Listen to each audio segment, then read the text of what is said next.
په غزني ولایت کې د یوې ګډې حکومتي کمیټې له لوري د ښار په واټونو کې د سړک پر سر درول شویو موټرو د ټولولو کمپاین پیل شوی. مسؤلین وایي دا لړۍ به د روژې مبارکې میاشتې تر پایه دوام وکړي او موخه یې د ښاري نظم ټینګښت، د تګ راتګ اسانتیا او د ګڼې ګوڼې کمول دي. د چارواکو په وینا هغه موټر چې په ناقانونه ډول د سړک پر سر درول کیږي نه یوازې ترافیکي خنډ جوړوي بلکې د بیړنیو حالاتو پر مهال د خلکو تګ راتګ هم له ستونزو سره مخ کوي. دغه مشترکه کمیټه چې جوړه شوې ده د ټولو ارګانو په نمایندګي چې دلته له موږ سره موجود دي، نو موږ کار روان کړی، کار خو مو تقریبا 2-3 میاشتې مخته روان کړی دی د نظم د بازار د ازدحام دپاره.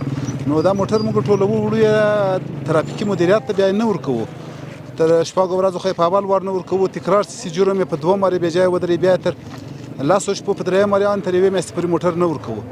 نو بنا موږ غواړو چې دغه د بازار نظم په تمامه معنا باندې ونیسو، کنټرول یې کړو او موټر بې ځایه پرې نه دو.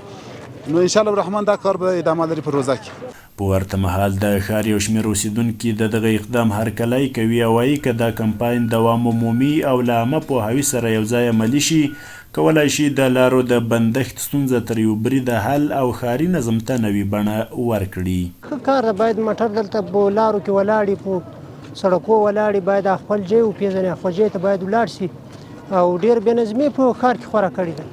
بعضی دکاندارا که استاد میکنه باور که از صبح وقت استاد میکنه، شام که ما میرم هم موترای استاد است اینجا. خب کل بعد از دکاندارا باز کل مزاحمت میکنه.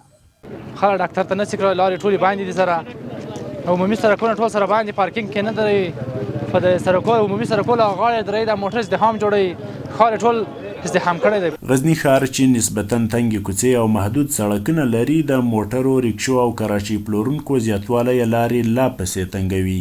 ښاریان وایي د روژې په ورځو کې د بازارونو ګڼه ګوڼه او بې ځایه تم کېدل د ګڼو اوسیدونکو لپاره د سرخوږي لامل دی. محمد عارف لیوال، امید راډیو، غزني.